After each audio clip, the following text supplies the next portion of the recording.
Hello दोस्तों आज का जो टॉपिक है होम रूल मूवमेंट यानी होम रूल आंदोलन है।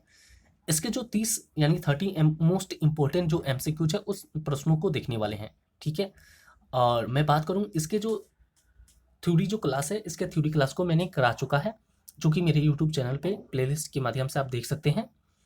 अब मैं सभी जितने भी टॉपिक को मैं थ्योरी करवाया हूँ उसका एमसीक्यूज करवा रहा हूँ, जो कि उस टॉपिक से जो महत्वपूर्ण एमसीक्यूज बनते हैं उन सभी महत्वपूर्ण एमसीक्यूज को करवा रहा हूँ। तो चलिए देखते हैं।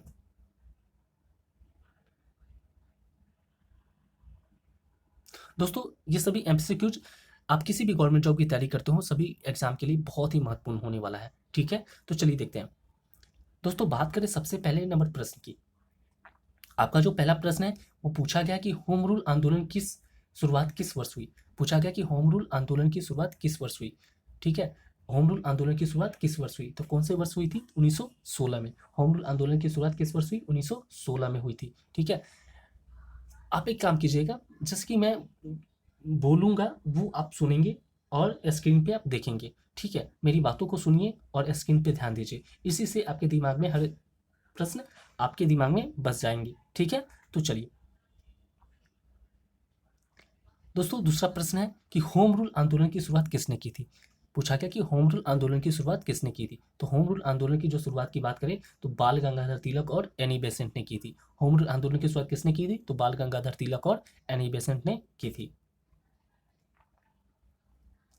चलिए दोस्तों अगला प्रश्न है, तीसरा प्रश्न है कि एनी बेसेंट ने होम रूल लीग की स्थापना कहाँ की थी। पूछा गया कि एनी बेसेंट ने होम रूल लीग की जो स्थापना की थी वो कहाँ की थी। तो कहाँ पे की थी? चेन्नई में। कहाँ की थी? चेन्नई। ठीक है, चेन्नई में की थी, जो कि मद्रास में है।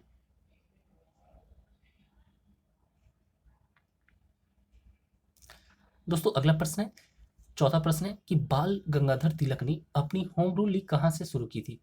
बाल गंगाधर तिलक ने अपनी होम रूल लीग कहाँ से शुरू की थी। तो बाल गंगाधर तिलक ने कहाँ से शुरू की थी? तो पुणे से। कहाँ से शुरू की थी? पुणे से।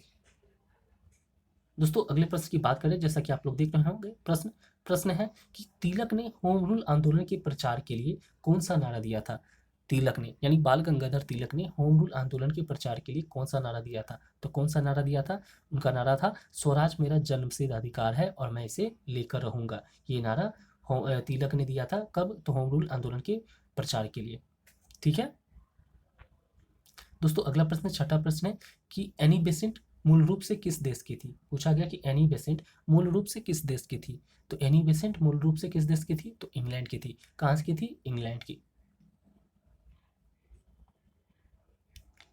दोस्तों अगला प्रश्न है, जैसा कि आप देख रहे होंगे, प्रश्न में पूछा गया कि होम रूल आंदोलन किस देश की तर्ज पर शुरू किया गया था।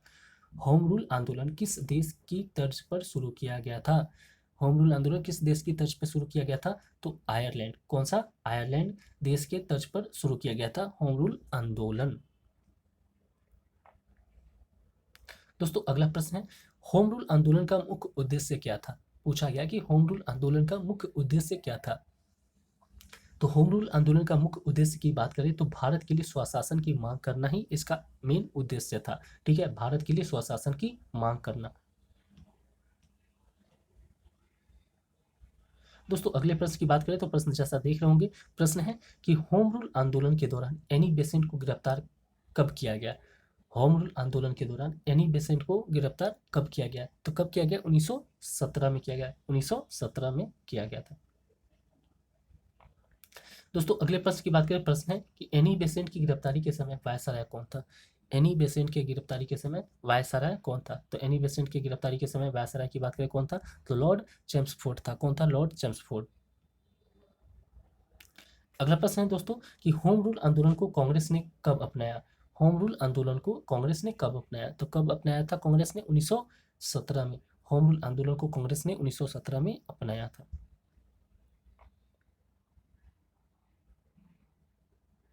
दोस्तों अगले प्रश्न की बात करें तो प्रश्न जैसा कि देख रहे होंगे, प्रश्न में पूछा गया कि कांग्रेस और मुस्लिम लीग के बीच किस वर्ष लखनऊ समझौता हुआ। कांग्रेस और मुस्लिम लीग के बीच किस वर्ष लखनऊ समझौता हुआ था, उस वर्ष का नाम बताना है। यानी कब हुआ था? 1916 में हुआ था। कब हुआ था दोस्तों? 1916 में। दोस्तों बात करते अगले प्रश्न की, प्रश्न संख्या देख रहे हैं 13 है। इसमें पूछा गया कि लखनऊ समझौते में किस आंदोलन को समर्थन मिला।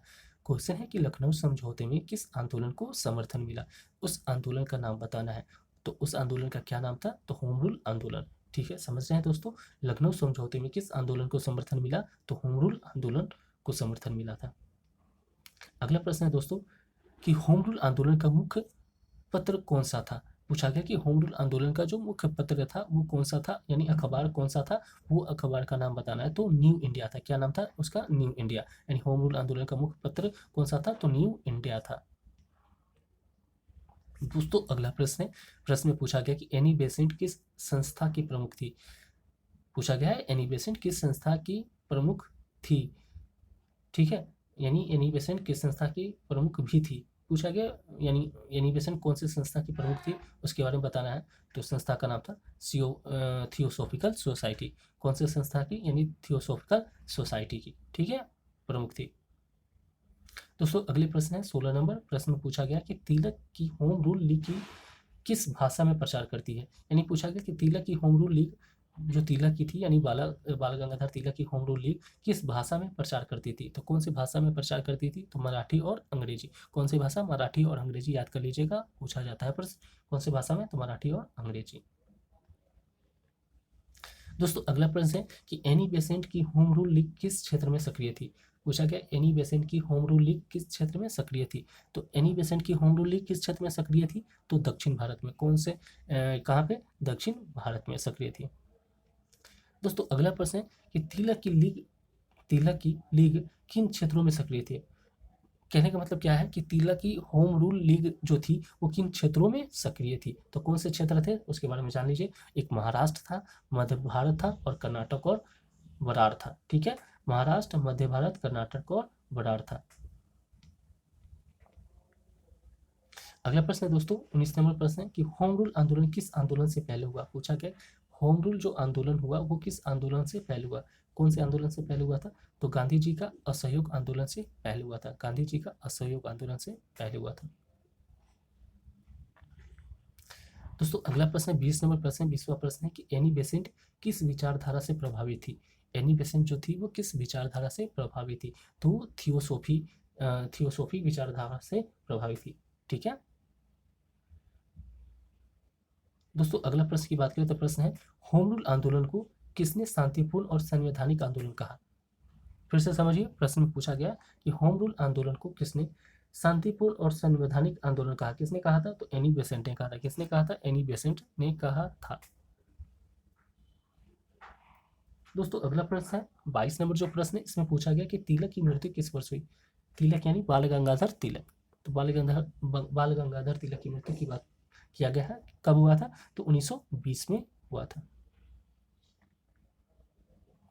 दोस्तों अगला प्रश्न है 23 नंबर। इस प्रश्न में है पूछा गया कि एनी बेसेंट ने किस पार्टी की स्थापना की थी। एनी बेसेंट ने किस पार्टी की स्थापना की थी। तो एनी बेसेंट ने किस पार्टी की स्थापना की थी, all India home rule league की स्थापना की थी। All India home rule league की स्थापना की थी। अगला प्रश्न दोस्तों कि किस ब्रिटिश प्रधानमंत्री ने होम रूल लीग की मांग को नकारा था। प्रश्न में पूछा गया कि किस ब्रिटिश प्रधानमंत्री ने होम रूल लीग की मांग को नकारा था। तो उस ब्रिटिश प्रधानमंत्री का नाम क्या था, लॉर्ड मिंटो। क्या नाम था, लॉर्ड मिंटो ने। 25वां प्रश्न दोस्तों कि होम रूल आंदोलन किस प्रकार का आंदोलन था। होम रूल आंदोलन जो था वो किस प्रकार का आंदोलन था, तो वो संवैधानिक और अहिंसात्मक आंदोलन था। कैसा था, संवैधानिक और अहिंसात्मक आंदोलन था। कौन सा आंदोलन, होम रूल लीग आंदोलन। दोस्तों अगला प्रश्न 26 नंबर प्रश्न है। प्रश्न में पूछा गया कि एनी बेसेंट को किस वर्ष कांग्रेस का अध्यक्ष बनाया गया। एनी बेसेंट को किस वर्ष कांग्रेस का अध्यक्ष बनाया गया, तो एनी बेसेंट को 1917 में कांग्रेस का अध्यक्ष बनाया गया था। दोस्तों अगला प्रश्न है एनी बेसेंट को कांग्रेस का अध्यक्ष कहाँ चुना गया था। पूछा गया कि एनी बेसेंट को कांग्रेस का जो अध्यक्ष है वो कहाँ चुना गया था। तो कहाँ पे चुना गया था, तो कलकत्ता में। कहाँ पे, कलकत्ता में। चलिए दोस्तों अगला प्रश्न है कि होम रूल आंदोलन को किस आयोग की सिफारिशों से झटका लगा। होम रूल आंदोलन को किस आयोग की सिफारिशों से झटका लगा था, तो मॉन्टेग्यू चेम्सफोर्ड सुधार आंदोलन से झटका लगा था। ठीक है, किस आयोग से, तो मॉन्टेग्यू चेम्सफोर्ड सुधार आयोग जो था, इसी आयोग से होम रूल आंदोलन को क्या हुआ, झटका लगा था। दोस्तों 29 नंबर प्रश्न है, प्रश्न पूछा गया कि गांधी जी ने होम रूल आंदोलन को किस रूप में देखा। तो गांधी जी ने होम रूल आंदोलन को किस रूप में देखा था, तो अधूरी क्रांति के रूप में देखा था। दोस्तों अगला प्रश्न है 30 नंबर, प्रश्न में पूछा गया कि होम रूल आंदोलन के अंत में गांधी जी का कौन सा आंदोलन शुरू हुआ। होम रूल आंदोलन के अंत में गांधी जी का कौन सा आंदोलन शुरू हुआ, तो होम रूल आंदोलन के अंत में गांधी जी का कौन सा आंदोलन शुरू हुआ था, असहयोग आंदोलन। ठीक है, मतलब होम रूल आंदोलन के अंत में गांधी जी ने कौन सा आंदोलन शुरू किया, असहयोग आंदोलन, वो 1920 में शुरू किया था। ठीक है, 1920 पूछा जाता है होम रूल आंदोलन कब हुआ, तो सॉरी असहयोग आंदोलन 1920 में। तो समझ गए, तो ये लास्ट प्रश्न था। इस प्रकार से ये टॉपिक खत्म हुआ। इस टॉपिक से जो इम्पोर्टेंट प्रश्न बनते थे मैंने करवा दिया। मिलते हैं अगले नए टॉपिक में, तब तक के लिए धन्यवाद।